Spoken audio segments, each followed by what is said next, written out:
Ulama ni adalah golongan orang-orang yang berpengetahuan, yang mempunyai ilmu yang tinggi. Golongan yang mereka bukan saja mengaku la ilaha illallah di mulut dan di hati mereka, bahkan mereka mengamalkan, mereka mempercayai serta mereka tunduk dengan apa yang ada pada la ilaha illallah. Ini yang dipanggil sebagai golongan ulama, yang sentiasa menyeru ke arah kebenaran, yang sentiasa menyatakan kesalahan, mencegah daripada segala kejahatan. Walaupun sekarang ni kita berada di zaman yang mana kalau kita tengok tuan-tuan, ulama-ulama ni orang dah tak berapa nak heran.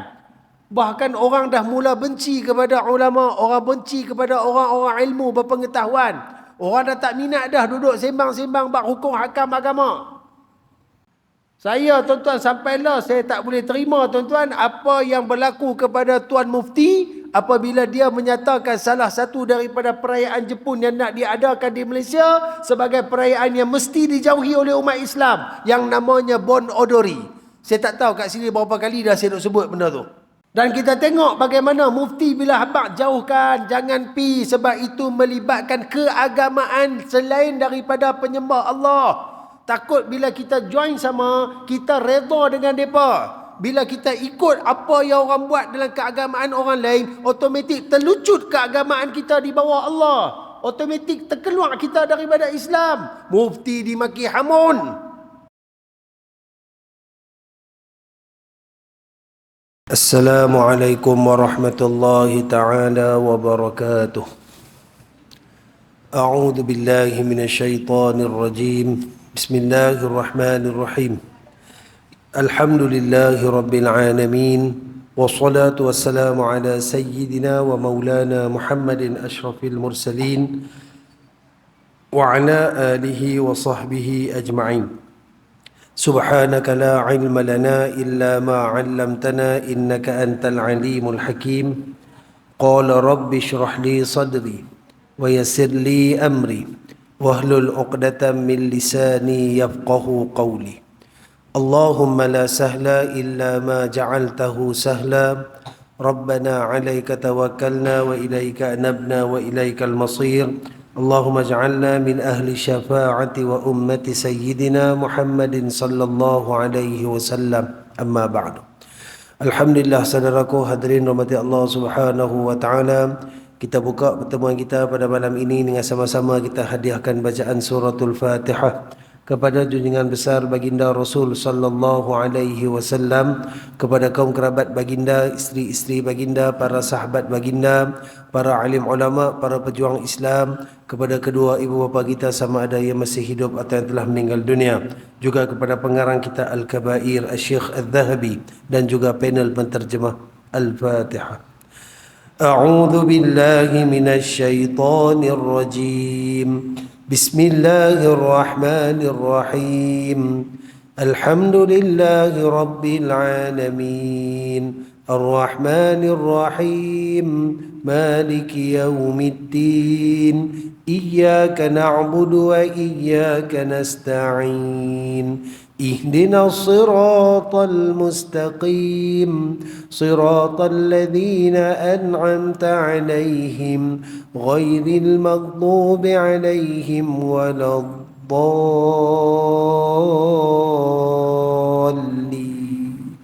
آمين. Alhamdulillah tuan-tuan dan puan dan jemaah rahmati Allah Subhanahu wa taala. Syukur kita kepada Allah SWT pertama dan selamanya atas segala nikmat kurniaan yang masih lagi Allah Ta'ala berikan kepada kita. Puji dan puja kepada Allah pemilik semesta alam atas nikmat iman dan Islam. Syukur Alhamdulillah tuan-tuan dan puan, Allah Subhanahu wa taala masih kurniakan kita kesihatan dan kekuatan tubuh badan. Alhamdulillah dengan limpah rahmat dan kasih sayang Allah, masih lagi kita menjadi pilihan di kalangan hamba-hambanya yang ramai yang terus diperteguhkan iman dan taqwanya oleh Allah Subhanahu wa taala. Sekali lagi dihamparkan di hadapan kita petunjuk hidayah kebenaran daripada Allah yang membolehkan kita seikhlasnya terus menyembah dan bersujud kepada Allah Subhanahu wa taala. Maka yakinlah apa yang ada pada kita sekarang ini merupakan sebesar-besar nikmat yang masih dikekalkan oleh Allah, yang mana nikmat yang kita dapat ni merupakan perkara yang wajib kita syukuri dan teruskan berdoa minta ke Allah agar apa yang kita terima daripada segala pemberian Allah hari ini, iman, Islam, kesihatan, kekuatan ni Allah Ta'ala terus kekalkan pada diri kita semua sampai akhir hayat kita, insya-Allah. Amin ya rabbal alamin. Tuan-tuan dan Allah Ta'ala, alhamdulillah, insya-Allah malam ni kita sambung lagi perkongsian kita menggunakan kitab ringkasan Al-Kabair. Alhamdulillah, pertemuan kita yang terakhir bulan lepas kita telah selesai membicarakan dosa yang ke-20 di bawah tajuk lelaki menyerupai perempuan dan sebaliknya pada muka surat yang ke-116. Jadi insya-Allah pada malam ni kita akan masuk pula pada bab yang berikutnya, dosa yang ke-21 pada muka surat 119 di bawah tajuk mencari ilmu dan menyimpan ilmu. Jadi tuan-tuan, ada beberapa kitab kita yang miss muka surat tu. Dia ada selang, tak silap saya 116 ke apa ke, terus DP 120 lebih. Jadi kalau yang tak ada muka surat tu kita kongsi-kongsi lah kot noh. Kitab pun penuh dah. Bab minggu lepas pun main hujung-hujung bab kita ada habaq kan, kata ada yang tak ada muka surat. Jadi minta maaf lah, saya pun tak perasan kata tak ada muka surat tu. Kan? Jadi hari ni kita akan tengok pada mencari ilmu dan menyimpan ilmu. Baik, dua benda yang ada di sini. Yang kita faham selalunya adalah kewajipan untuk menuntut ilmu, untuk mendapatkan ilmu. Namun di sini dia akan menjadi satu kesalahan besar sekiranya ilmu yang kita ada kita simpan. Kita tak wariskan, kita tak cerita ke orang, kita tak sampaikan sepenuhnya. Antara sifat wajib yang Allah letakkan pada setiap utusannya daripada Nabi dan Rasul adalah tabligh, menyampaikan. Makna kata apa saja yang disampaikan oleh Allah kepada Nabi-Nabi dan Rasul-Rasul, maka ianya mesti disampaikan pula sepenuhnya kepada seluruh umat, kepada seluruh manusia. Dan kalau kita tengok tuan-tuan, peri pentingnya ilmu pada kehidupan kita, perkataan pertama yang menandakan ditabalnya baginda kesayangan kita Nabi Muhammad sallallahu alaihi wasallam sebagai nabi dan rasul itu adalah perkataan Iqra. Nak abang kat kita tuan-tuan, betapa ilmu ni satu benda paling asas dalam kehidupan.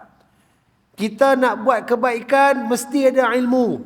Kita nak melakukan kejahatan pun mesti ada ilmu. Bukanlah nak abang kata nak suruh jadi jahat, dah. Tapi kalau nak buat satu-satu benda kejahatan, contoh nak mencuri tuan-tuan, bukan boleh duk pergi mencuri tak tahuan lagu tu, confirm kan tu Dia kena ada ilmu, dia kena ada pengetahuan apa yang dia nak curi, dia kena tahu waktu dia nak curi, dia nak kena tahu tempat dia nak pergi untuk mencuri. Duk pergi tak tahuan hala tuan-tuan, tengah-tengah orang main Jumaat, main masjid curi motor, memang cari lembek tuan-tuan. Ilmu kena ada. Tu nak amak kalau benda jahat. Jahat pun kena ada ilmu. Apatah lagi benda melibatkan kebaikan. Melibatkan akidah. Melibatkan pegangan kita sebagai hamba dengan Tuhan. Melibatkan ibadat-ibadat yang kita nak lakukan kepada Allah Subhanahu Wa Taala. Melibatkan kehidupan dunia kita sehari-hari. Maka sudah tentulah ilmu itu memainkan peranan. Maka diturunkan pada kalimah Iqra, nak menyatakan kepada Nabi untuk disampaikan kepada kita. Benda pertama yang perlu kita fahami adalah ilmu. Imam Syafi'i rahimahullahu ta'ala ada menyebutkan dalam kalamnya yang dipetik daripada kitab yang disebutkan oleh Imam Syafi'i, man arada dunya fa'alaihi bil ilm wa man arada al-akhirah fa'alaihi bil ilm wa man aradahuma fa'alaihi bil ilm. Barang siapa yang menginginkan dunia maka hendaklah dia berilmu. Barang siapa yang menginginkan akhirat maka hendaklah dia berilmu. Dan barang siapa yang menginginkan kedua-duanya maka hendaklah dia berilmu. Tak dapat dinafikan tuan-tuan. Hari ni kita solat kita takkan sempurna tanpa ilmu asas pengetahuan solat. Yang mana rangkuman daripada solat, syarat wajib dia, syarat sah dia, rukun dia, segala pergerakan dia, perbuatan dia, percakapan dia. Apa yang diminta untuk diadakan dalam solat, kita terlepas satu. Kita tersilap satu. Kita tak tahu satu. Solat kita pasti ditolak oleh Allah Subhanahu Wa Taala. Jadi saya pun tak perlu nak hurai banyak tentang ilmu ni. Sebab ya, kita faham kepentingan ilmu. Cuma masalah hari ni tuan-tuan, bila kita nak tengok bab menyimpan ilmu, hak tu yang menjadi masalah. Sedangkan ilmu Allah Subhanahu Wa Taala ni maha luas. Antara ayat yang menyatakan betapa hebatnya ilmu Allah ni, qul law kana al-bahru midadan li kalimati rabbi lanafidal bahru qabla an tanfada kalimatu rabbi walau ji'na bimithlihi madada. Katakan wahai Muhammad, jikalau laut itu dijadikan sebagai tinta ataupun nakwat untuk menulis kalimat-kalimat Allah, kebesaran Allah, ilmu Allah Subhanahu Wa Taala, lanafidal bahr, nescaya keringlah lautan tadi, qabla an tanfada kalimatu rabbi, sebelum selesai nak tulis semua ilmu Allah ni. Yang ada lautan di muka bumi ni dijadikan nakwat, tulis, habis kering, tak habis lagi apa yang ada di sisi Allah. Walau ji'na bimithlihi madada, kami tambah pula sekali ganda, dah kering tadi, buat mai balik banyak laut tadi, tulis bagi, tak habis. Jadi hak ada kat kita ni apa dia tuan-tuan? Allah tuan, besar tik kuku pun tak ada. Kok kita nak belagak macam saya, oh cikgu mesti orang ada ilmu kan, tak ada ilmu takkan jadi cikgu. Tak usah duk belagak, besar tik gigi pun tak ada lah. Kod kata cikgu pun tuan-tuan, cikgu ni pun dia terror dalam bab dia ya. Saya dalam pembelajaran saya terror. Duk suruh ajak tajwid ke, ajak Quran ke, insya-Allah boleh. Tuh pergi ajak matematik tuan-tuan. Nak bagi budak fail boleh. Saya tak ada ilmu dalam bab matematik, saya jahil, saya bodoh. Maha suci Allah, maha hebat Allah. Allah jadikan pada setiap hamba-hamba dia ada yang lebih, ada yang kurang. Supaya hamba dia saling bantu-membantu antara satu sama lain, saling berhubung antara satu sama lain. Dengan ilmu silaturahim dapat diwujudkan, dengan ilmu bangsa dapat dimajukan, dengan ilmu syiar dapat ditinggikan. Sebab nak mendapat kepahaman dalam keseluruhan ilmu, kita mesti berganding bahu. Maha hebat aturan Allah Subhanahu Wa Taala. Tapi hari ni tuan-tuan, ramai kita menyimpan ilmu. Simpan ni dengan tujuan apa? Oh, sehari kalau ajak semua habis. Kawan ni potong aku. Saya dalam bab-bab bila ada 2-3 tempat kita duk bawa kitab yang sama lah tuan-tuan lah. Sebab saya teringat satu soalan tuan, bila kita cerita bab ni, ada satu makcik dia tahan saya kat belakang. Dia kata, "Ustaz, makcik nak tanya sikit lah. Makcik ni buat kuih, buat biskut. Dia buat biskut tuan. Dan dia kata, biskut dia laku. Tambah-tambah nak raya tu, kerana dia kata memang tempahan dia ni awal dah tutup, tak menang tangan nak buat. Orang kata sedap. Lepas tu orang minta resipi kat dia. Boleh tak bagi resipi nak buat? Dia tak bagi. Dia kata, ni saya punya pekerjaan. Saya tak bagilah ke orang. Saya kalau saya bagi, orang tu buat, dia tak beli dah kat saya. Tak pun dia buat jadi macam saya, dia pula jual, habislah customer saya. Adakah itu dikira menyimpan ilmu? Oh tuan-tuan, jam nak jawab.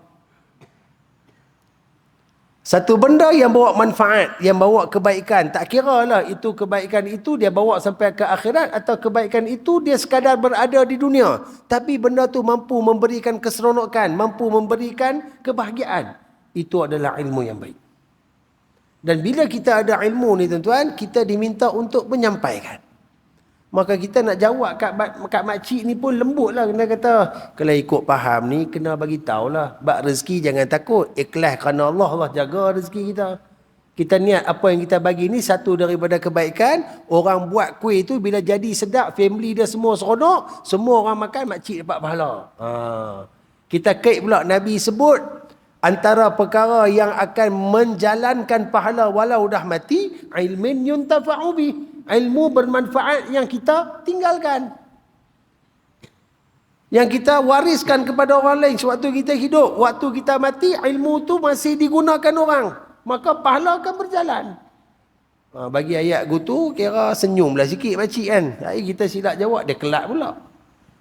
Tuan-tuan, nak abang hari ni, apa yang ada pada kita hari ni tuan-tuan? Alhamdulillah. Tuan-tuan, antara orang yang Allah Ta'ala berikan kemuliaan, Boleh kata tiap-tiap malam tuan-tuan diizinkan oleh Allah, dilapangkan masa termasuk dengan saya untuk kita berada di masjid-masjid, surau-surau, kita i'tikaf, kita duduk dalam majlis ilmu. Persoalan dia, yang kita dapat banyak mana kita sampaikan? Kat siapa kita ceritakan? Kalau mai benda yang melibatkan perkara yang kita dapat dalam majlis ilmu berlaku depan mata kita, contoh berlaku kemaksiatan, kita cegah tak? Kalau kita diam, kita buat tak tahu. Kalau kita diam, kita buat tak tahu, kita termasuk dalam golongan kitman, golongan yang menyembunyikan. Dan golongan yang menyembunyikan ilmu, ada satu dosa besar dan ada satu azab khas yang disediakan oleh Allah Subhanahu wa taala. Macam tu tuan-tuan. Islam ni agama rahmah, Islam ni kasih sayang tuan. Islam ni nak kita saling ambil tahu tentang orang-orang Islam yang lain.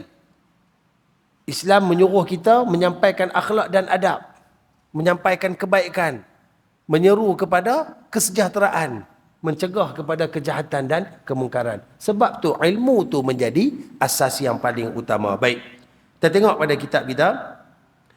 Allah Subhanahu wa taala berfirman di dalam Al-Quran. A'udzu billahi minasyaitonir rajim. Innama yakhshallaha min ibadihil ulama. Maksudnya, sesungguhnya yang takut melanggar perintah Allah dari kalangan hamba-hambanya hanyalah ulama. Surah Al-Fatir ayat 28. Perkataan ulama dalam ayat ini bermaksud ulama yang tinggi ma'rifahnya kepada Allah Subhanahu wa taala.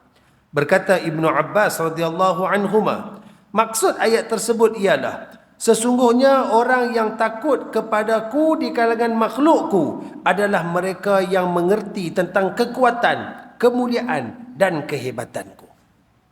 Dalam ayat ni Allah menyatakan antara mereka yang sentiasa hatinya takut kepada Allah Subhanahu wa taala ialah golongan-golongan ulama. Ulama ni adalah golongan orang-orang yang berpengetahuan, yang mempunyai ilmu yang tinggi. Ibnu Abbas dia mendetailkan yang dikatakan ulama ni macam mana tuan-tuan? Mereka yang faham tentang kekuatan, kemuliaan dan kehebatan Allah Subhanahu wa taala. Golongan yang mereka bukan saja mengaku la ilaha illallah di mulut dan di hati mereka, bahkan mereka mengamalkan, mereka mempercayai serta mereka tunduk dengan apa yang ada pada la ilaha illallah. Ini yang dipanggil sebagai golongan ulama, yang sentiasa menyeru ke arah kebenaran, yang sentiasa menyatakan kesalahan, mencegah daripada segala kejahatan. Walaupun sekarang ni kita berada di zaman yang mana kalau kita tengok tuan-tuan, ulama-ulama ni orang dah tak berapa nak heran.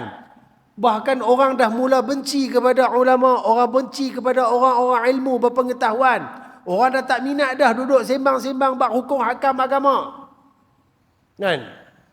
Saya tuan-tuan sampailah saya tak boleh terima tuan-tuan apa yang berlaku kepada Tuan Mufti apabila dia menyatakan salah satu daripada perayaan Jepun yang nak diadakan di Malaysia sebagai perayaan yang mesti dijauhi oleh umat Islam yang namanya Bon Odori. Saya tak tahu kat sini berapa kali dah saya nak sebut benda tu. Dan kita tengok bagaimana Mufti bila habaq jauhkan, jangan pi sebab itu melibatkan keagamaan selain daripada penyembah Allah. Takut bila kita join sama, kita redha dengan mereka. Bila kita ikut apa yang orang buat dalam keagamaan orang lain, automatik terlucut keagamaan kita di bawah Allah. Automatik terkeluar kita daripada Islam. Mufti dimaki hamun. Sedangkan Mufti cakap berdasarkan dalil, berdasarkan ayat Al-Quran, berdasarkan hadis-hadis Nabi SAW. Mufti takut umat Islam sanggup gadai maruah kerana seronok nak pergi join. Apa yang berlaku? Orang sanggup kata kat Mufti, maki Mufti, kata macam-macam. Sebab tu dinyatakan di sini, kalau hari ni kita faham apa itu la ilaha illallah, bagaimana peranan kita selaku hamba untuk menghidupkan la ilaha illallah, maka ketakutan tu akan ada pada diri kita. Kita akan jadi salah seorang daripada hamba-hamba yang takutkan Allah Subhanahu Wa Taala. Macam mana nak faham benda tu? Ilmu. Kena mengaji akidah, kena faham tauhid. Kena kenal siapa Tuhan. Kena tahu apa hak kita sebagai hamba kepada Tuhan. Apa yang mesti kita lakukan kepada Tuhan. Orang Islam kita faham kehidupan di dunia bukanlah syurga, tapi kehidupan di dunia adalah tempat mencari bekal. Tempat untuk menunjukkan kepatuhan kita sepenuhnya kepada dua asas yang diinginkan oleh Allah. Asas suruhan dan asas larangan. Kita mesti menjauhkan diri kita, mesti menjaga diri kita daripada dua benda ni. Lakukan bersungguh-sungguh setiap suruhan. Dengan cara macam mana nak buat satu-satu suruhan, fahami apa yang perlu pada setiap suruhan. Suruhan wajib seperti solat, faham ke semua ilmu tentang solat. Puasa, ketahui, kuasai apa yang perlu dilakukan pada ibadah puasa. Dalam bab maksiat, dalam bab kejahatan, dalam perkara yang diminta kita jauhkan, tinggalkan. Cari jalan bagaimana nak lawan dengan nafsu dan syaitan. Ketika kita mampu buat benda ni, ketika itu kita antara orang yang takutkan Allah Subhanahu Wa Taala. Sebab apa? Ilmu yang kita ada telah menjadikan kita mulia di sisi Allah. Acap kali kita sebut, kerap kali kita ulang tuan-tuan. Jangan cari redha makhluk. Jangan cari puji makhluk. Puji makhluk tak bawa apa-apa kesan kat kita. Silap-silap puji makhluk melingkupkan pahala kita. Takut makhluk puji lebih riak kita tuan-tuan, hilang pahala kita. Carilah redha Allah. Carilah puji Allah. Dengan cara macam mana? Datangkan ketakutan kita dengan memahami apa yang diinginkan oleh Allah dalam Islam. Tak lain tak bukan caranya dengan berpengetahuan. Sebab tu ilmu ni penting. Dan dengan ilmu tadi baru kita boleh bergerak sebagai hamba yang akan mendapat segala kebaikan daripada Allah Subhanahu Wa Taala. Barulah kita boleh jadikan diri kita seperti mana Ibnu Abbas sebut. Kita akan faham tentang kekuatan, kemuliaan dan kehebatan Allah Tabaraka Wa Taala. Bukanlah bermakna sepanjang kita hidup ni kita tak takut ke Allah, kita takut. Tapi mungkin kepahaman yang kurang menyebabkan kadang-kadang kita terbabas juga duk buat benda ni larang. Ada juga nak mengatakan orang, ada juga nak cari aib buruk celah orang, ada juga tak buat dah besar-besar hak kecil-kecil ni. Sebab apa? Ketakutan kita masih tak sampai tahap yang sepatutnya. Makna kata ilmu kita masih lagi kurang. Carilah ilmu. Talabul ilmi faridatun ala kulli muslim. Kata Nabi SAW, menuntut ilmu itu faridah, satu kefarduan, satu kemestian. Ala kulli, ke atas setiap orang Islam. Jadi untuk kita yang mengaku Allah itu Tuhan, Nabi kesayangan kita Muhammad SAW itu Rasul, maka ilmu itu menjadi satu kemestian. Tengok hadis yang lain pula bagaimana Nabi SAW menyebutkan. Khairud dunya wal akhirati ma'al ilmi, wa syarrud dunya wal akhirati ma'al jahli. Rawahu Dailami. Atau kama qal, yang bermaksud, sebaik-baik dunia dan akhirat harus dengan ilmu, dan seburuk-buruk dunia dan akhirat tanpa ilmu. Hari ni kita boleh hidup di dunia dalam keadaan kita nak buat apa yang kita mau. Kita boleh ikut kata hati kita. Kita tak mau semayang.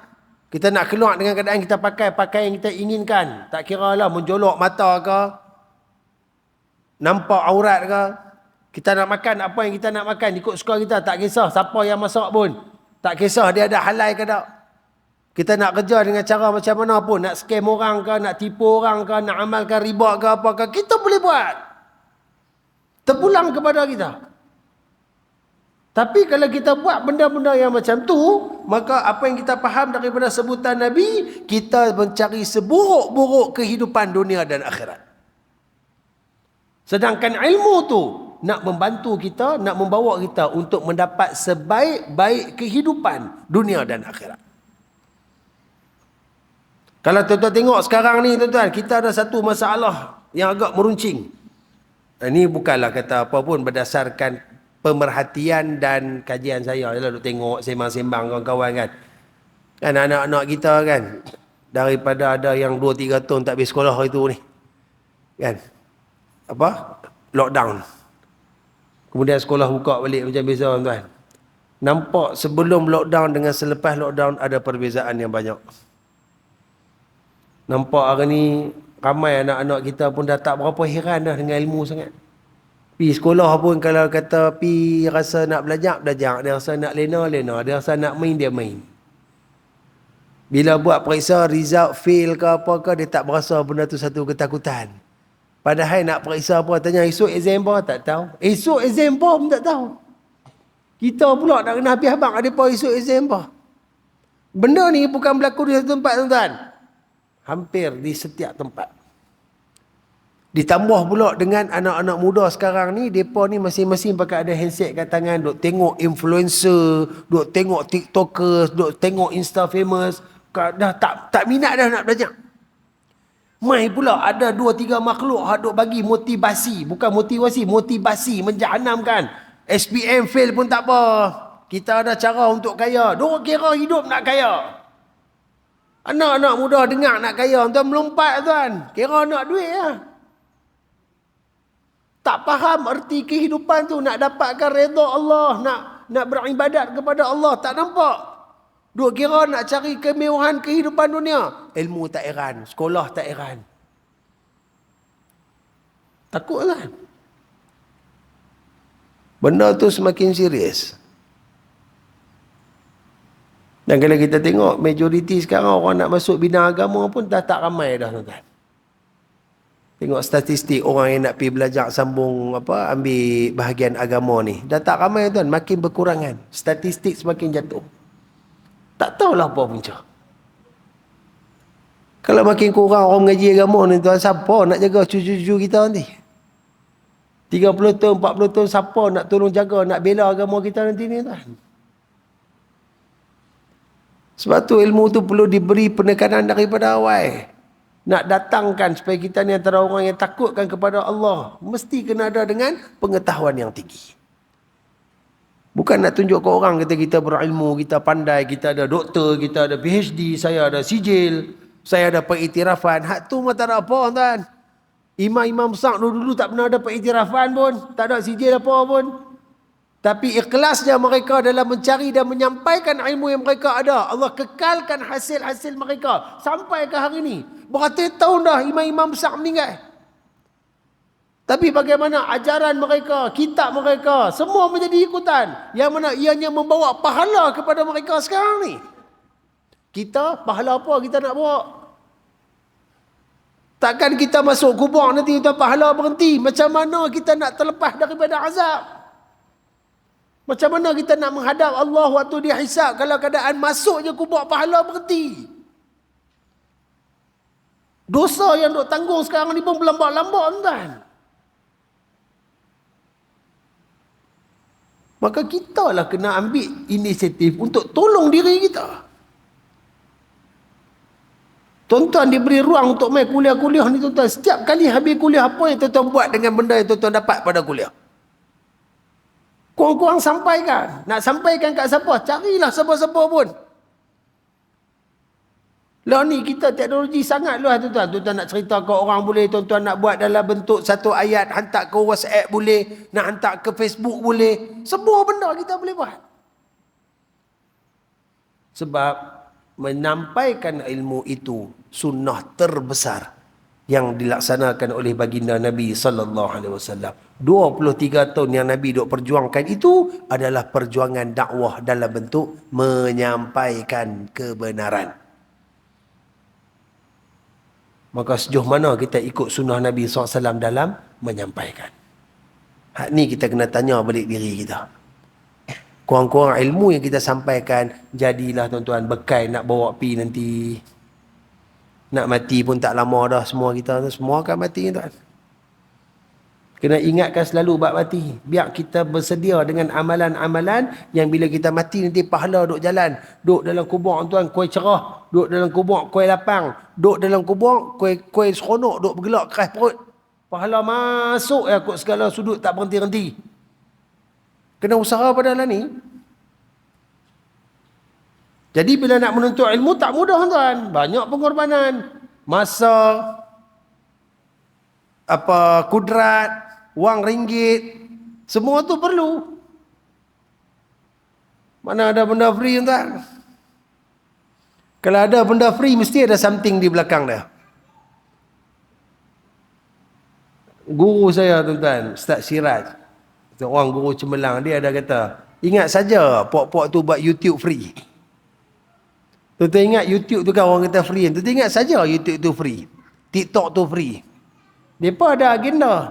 Sekali buka TikTok, berapa jam habis tuan? Mereka nak kita ni jauh daripada ibadat. Mereka nak kita jauh daripada Tuhan supaya jiwa kita subur dengan hiburan. Dia bagi YouTube tu free sebab mereka ada benda yang mereka inginkan. Kalau YouTube, TikTok tu berbayar, tak teringin kita pun nak buat.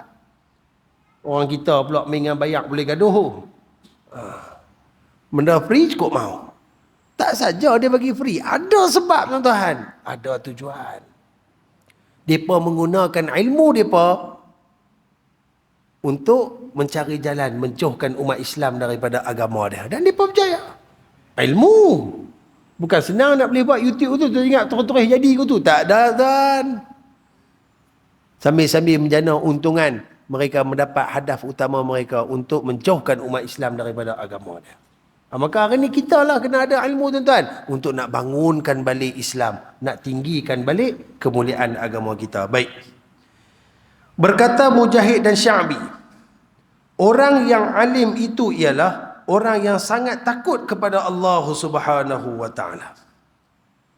Jadi nak tahu kita ni alim ke tak tuan-tuan, sejauh mana kita takut kepada Allah. Alim ni tak perlu dicerita ke orang pun.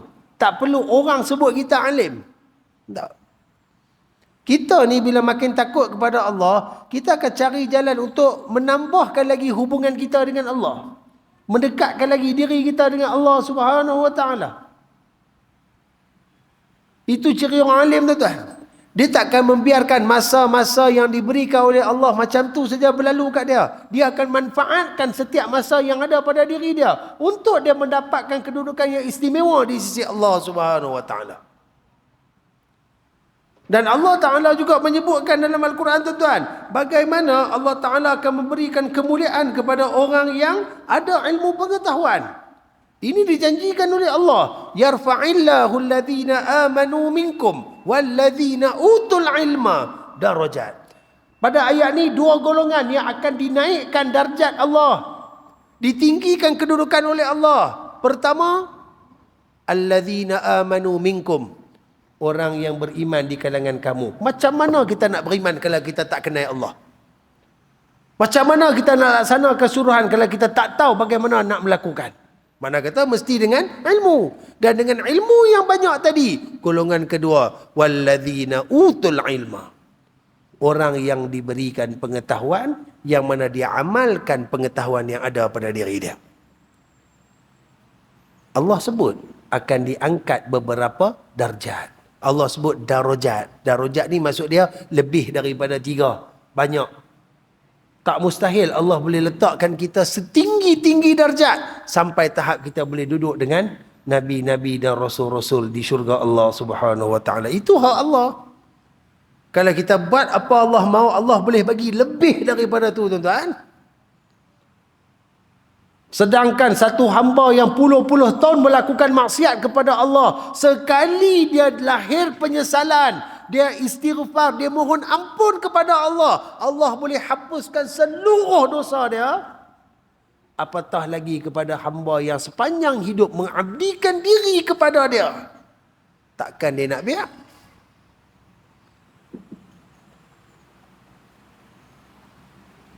Maha baik Allah kita tuan-tuan.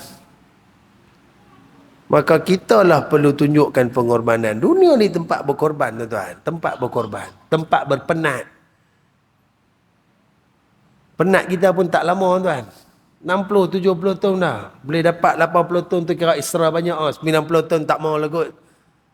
Kan, takut lagi apa-apa pula jadi 90 tahun. Tak boleh berjalan, tak boleh bangun ke apa ke. Biarlah kita semua hari ni tuan-tuan. Allah Ta'ala akhirkan kita dalam keadaan kita diberikan kesihatan yang sempurna oleh Allah. Amin. Dalam keadaan kita boleh terus ibadat dengan elok dan sebagainya. Tak mau umur panjang pun sakit-sakit apa tak. Dan dalam umur yang duk ada ni lah tuan-tuan, pulun untuk cari ilmu. Sebab kita nak jadi hamba yang takut kepada Allah Subhanahu wa taala. Dan kita tengok pula, berkata Rabi' bin Anas, sesiapa yang tidak takut kepada Allah, sesungguhnya dia bukanlah dari kalangan orang alim. Maka kata-kata Rabi' bin Anas ni berlawanan dengan kata Imam Mujahid dan Sya'bi tadi. Orang yang alim itu ialah orang yang sangat takut kepada Allah. Jadi orang yang tak takut kepada Allah, dia bukan orang alim, dia bukan orang yang berilmu. Sebab ilmu dia lebih kepada apa-apa yang dia nak buat ikut kata hati dia. Bertunjangkan nafsu dan syaitan, bukan ikut asal apa yang dikehendaki oleh Allah Subhanahu wa taala. Allah Subhanahu wa taala berfirman, A'udzu billahi minasyaitonir rajim.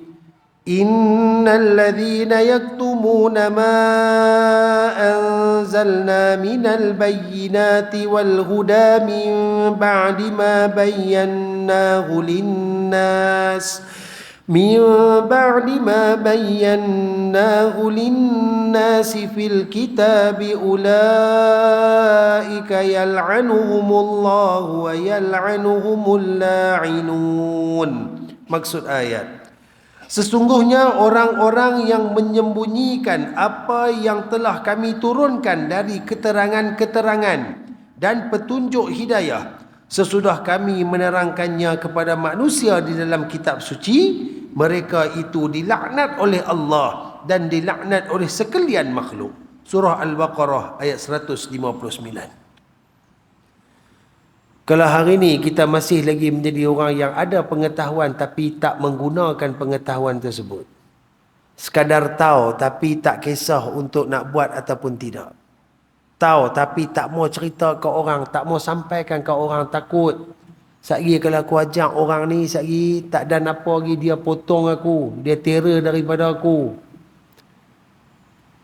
Apa pun alasan kita tuan-tuan, apabila kita menyembunyikan kebenaran, menyembunyikan pengetahuan, kita termasuk dalam golongan ulaika yal'anuhumullahu wa yal'anuhumul la'inun, golongan yang dilaknat oleh Allah dan dilaknat oleh sekalian yang boleh melaknat.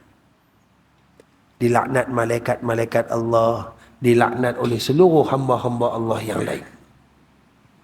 Hidup dalam keadaan laknat sentiasa. Tuan-tuan, tinggi tuan-tuan benda ni, besar benda ni.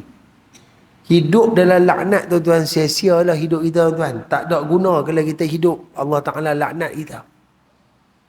Kita nak redha Allah, kita nak kasih sayang Allah, kita nak ampunan Allah, kita nak kebaikan daripada Allah, kita nak taufik, petunjuk daripada Allah.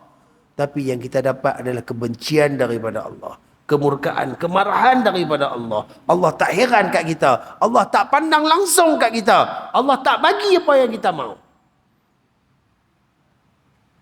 Allah tak bagi kejayaan dunia dan akhirat kepada diri kita. Pada kitab asal, dia ada menerangkan tentang ayat ni, saya ambil sikit. Ayat ini diturunkan menjelaskan dari hal para ulama dari kaum Yahudi yang selalu mengelirukan permasalahan. Dan yang dimaksudkan dengan keterangan, iaitu dari hal hukum rejam, hukum pidana dan hukum-hukum yang lain. Manakala yang dimaksudkan dengan petunjuk, iaitu Nabi Muhammad sallallahu alaihi wasallam dan semua sifat-sifatnya yang sudah tersebut dalam kitab kaum Yahudi dan Nasrani. Dan setelah kami menerangkan kepada manusia, yakni kaum Bani Israel di dalam kitab mereka Taurat, perkataan mereka, yakni orang-orang yang menyembunyikan ilmu itu, mereka itu dikutuk oleh Allah dan dikutuk oleh para yang melaknati. Berkata Ibnu Abbas, semua yang ada di muka alam ini kecuali bangsa jin dan manusia. Jadi ayat ni sebenarnya diturunkan kepada orang Yahudi dan Nasrani yang mereka itu tak mau nak terima pada apa yang ada pada diri baginda Nabi sallallahu alaihi wasallam. Mereka tak mau terima agama Nabi, mereka tak mau terima ajaran Nabi. Sedangkan tuan-tuan, kita sedia maklum, semua nabi-nabi dan rasul-rasul tahu pasal Nabi sallallahu alaihi wasallam. Mereka menyampaikan dan menceritakan kepada umat-umat mereka tentang Nabi Muhammad sallallahu alaihi wasallam. Antaranya Nabi Isa sendiri ketika mana dia sedang menerangkan tentang Nabi SAW kepada umatnya yang Allah rakamkan dalam Al-Quran. Wa idh qala Isa bin Maryam, ya bani Israel, inni rasulullahi ilaikum musaddiqan lima baina yadayya minat Taurah wa mubashiran bi rasul ya'ti min ba'di ismuhu Ahmad. Nabi Isa dah sampaikan. Dia dah bagi tahu kepada kaum dia bahawa dia ni adalah utusan Allah. Dia datang untuk membawa manusia, umat dia ke arah kebenaran. Padanya ada kitab Taurat. Dan akan datang selepas daripada dia seorang Rasul yang namanya Ahmad. Merujuk kepada baginda Nabi Muhammad sallallahu alaihi wasallam. Jadi orang-orang Yahudi Nasrani ini pada waktu tu mereka masih beriman dengan kitab Taurat dan Injil. Mereka tahu tentang Nabi. Mereka tahu siapa Nabi. Segala tanda-tanda dan bukti-bukti tentang kewujudan kedatangan Nabi semua dah nampak pada mata mereka. Namun mereka tak mau terima. Mereka menyembunyikan. Mereka buat pelbagai hela. Tak cerita benda betul. Akhirnya Allah nyatakan mereka dikutuk oleh Allah Subhanahu Wa Taala. Hari ini tuan-tuan, kita hamba Allah, kita tahu tentang kewajipan, kita tahu tentang larangan, tapi kita tak cegah, tapi kita tak buat. Termasuk tak kita dalam golongan ni? Termasuk tuan. Termasuk. Sebab kita golongan yang diberikan pengetahuan. Ya, ilmu kita mungkin tak banyak. Ilmu kita tak tinggi macam orang lain. Tapi bab-bab asas tu kita tahu. Apa yang kena buat, apa yang tak boleh buat, kita tahu. Tapi bila kita duk buat sebaliknya. Hak kena buat, tak buat betul-betul. Hak kena tinggal, hak tu duk pulun. Kita golongan yang dilaknat oleh Allah. Dan dilaknat oleh seluruh makhluk Allah. Kecuali jin dan manusia. Macam mana kita nak dapatkan kebaikan daripada Allah? Ayat ni satu ancaman kepada kita. Contoh mak ayah. Mak ayah. Ni pun saya pun kenal banyak dah. Antara perkara yang perlu ditekankan oleh setiap ibu bapa kepada anak-anak dia, ajarkan anaknya takutkan Allah. Mesti ajar anaknya itu berkenaan dengan agama. Siapa Tuhannya, siapa nabinya, ibadatnya. Pastikan anak-anak ni kalau boleh sebelum balik ni dia dah tahu solat macam mana, dia dah tahu baca Quran, dia dah pandai semua dah. Supaya nanti bila dia makin besar tuan-tuan, dia boleh hidup atas keimanan. Dia boleh hidup atas jalan yang diinginkan oleh Allah. Berapa ramai hari ni mak pak yang benar-benar buat benda tu kat anak dia.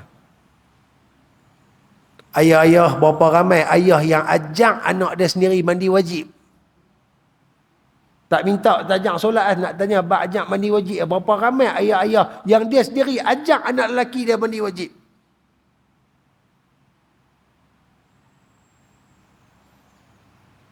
Kalau benda tu, asas tu pun tak boleh ajak tuan, nak cerita bab solat macam mana?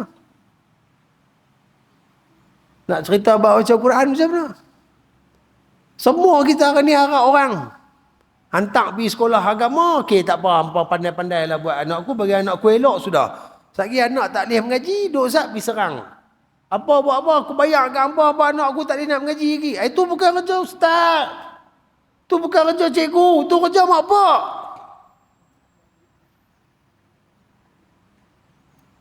Mak pak nak jam macam mana, mak pak pun tak apa nak pandai.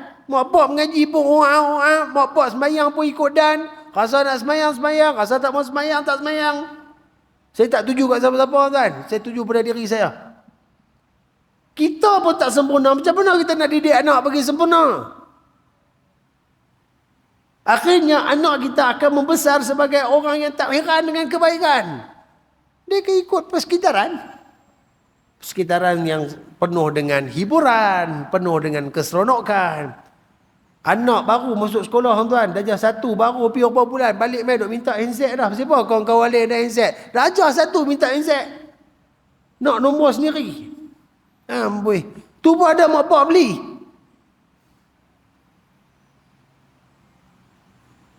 Dia boleh, budak-budak lah boleh menentang handset tu tuan. Dia tak kacau apa lah. Selesai masalah.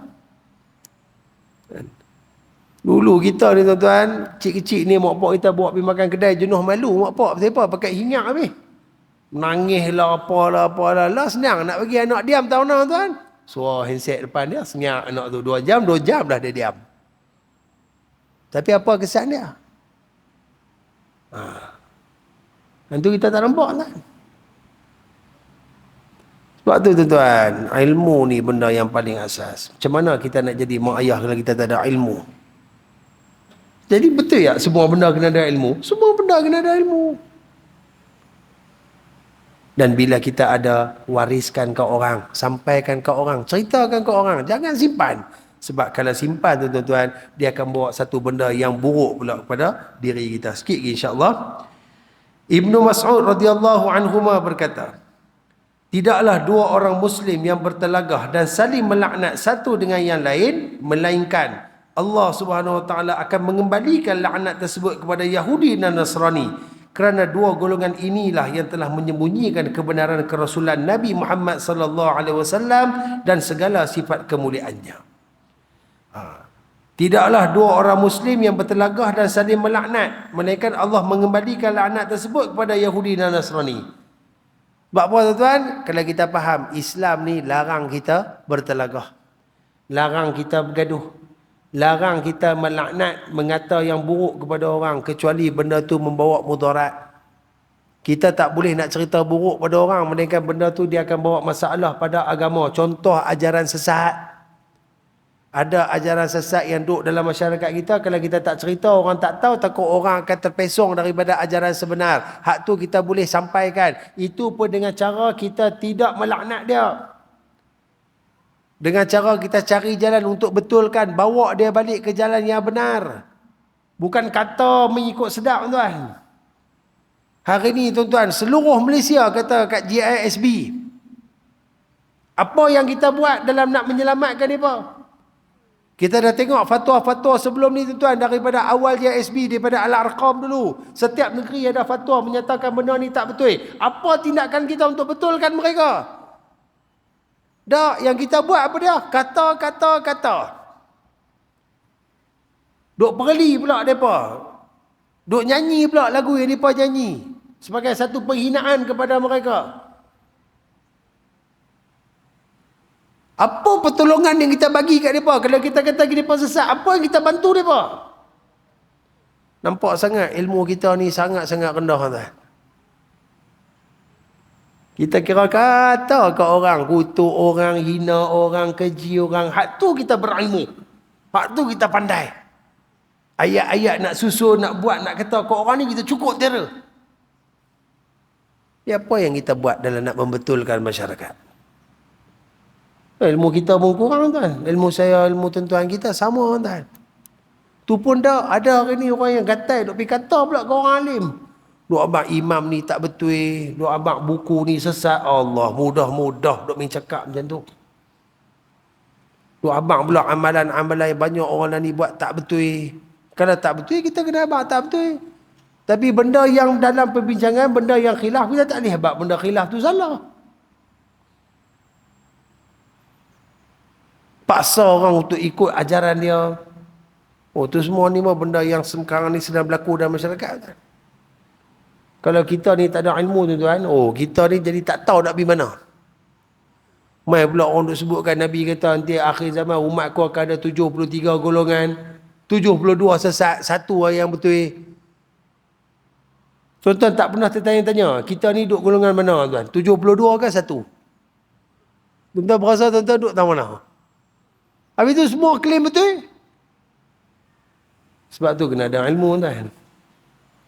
Dengan ilmu lah kita akan kukuhkan kedudukan kita dengan Allah Subhanahu Wa Taala. Sebab tu macam saya cakap awal-awal tadi tuan. Kita bila ada ilmu bukan nak cari mulia dengan makhluk. Bukan nak tunjuk kita ni terror dengan makhluk. Ada ilmu lebih sikit nak ajak berdebat, nak ajak berlawan. Allah. Bukan tujuan ilmu yang tu tuan. Tujuan ilmu nak lahirkan kefahaman. Nabi SAW sendiri, manusia yang paling berilmu di kalangan seluruh manusia pun tuan-tuan, membalas setiap kejahatan dengan kebaikan. Menerangkan pada satu-satu permasalahan. Menerangkan, bukan menyerang. Menerang.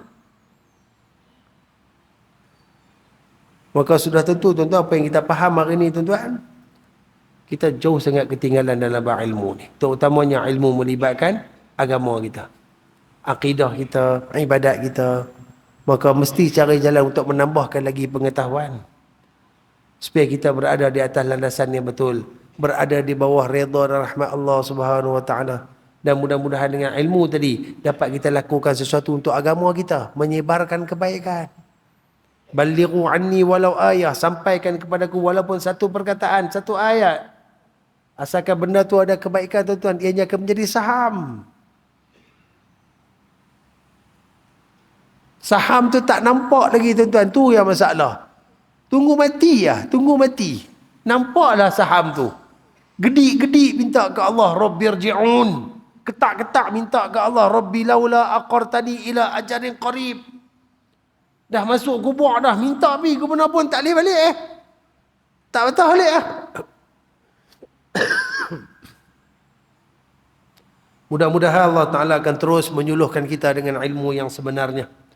Dengan pengetahuan, Allah Ta'ala akan istiqamahkan kita untuk terus mencari jalan untuk mendapatkan ilmu. Untuk kita berada di bawah redha dan rahmat Allah Subhanahu Wa Ta'ala.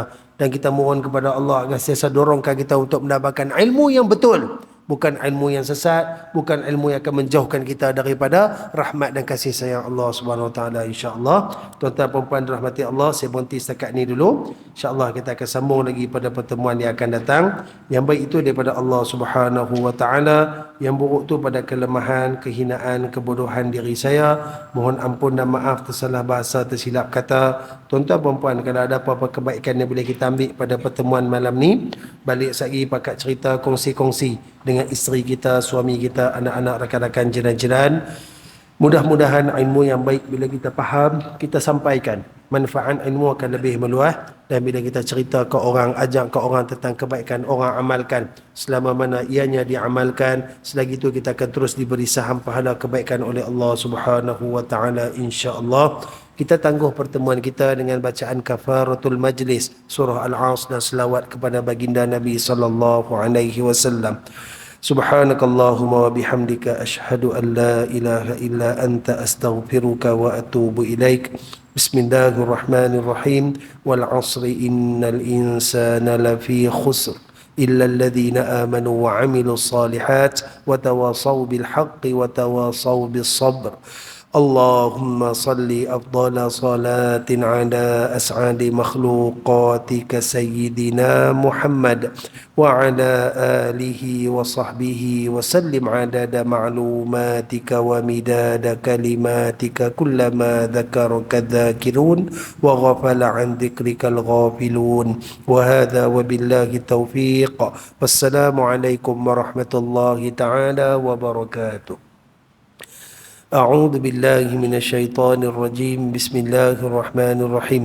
الحمد لله رب العالمين، والصلاة والسلام على سيدنا ومولانا محمد أشرف المرسلين وعلى آله وصحبه أجمعين. اللهم اغفر لنا ذنوبنا ولوالدينا وارحمهما كما ربيانا صغارا. اللهم أخرجنا عن ظلمات الوهم وأكرمنا بنور الفهم وافتح علينا بمعرفة العلم وحسن أخلاقنا بالحلم وسهل لنا أبواب فضلك وانشر علينا من خزائن رحمتك يا أرحم الراحمين. اللهم انصر الإسلام والمسلمين والمجاهدين والمستضعفين في فلسطين وفي كل بلاد المسلمين وفي كل مكان وفي كل زمان يا أرحم الراحمين. وصل الله على نبينا المصطفى محمد صلى الله عليه وسلم وعلى آله وصحبه أجمعين، والحمد لله رب العالمين. تقبل الله منكم.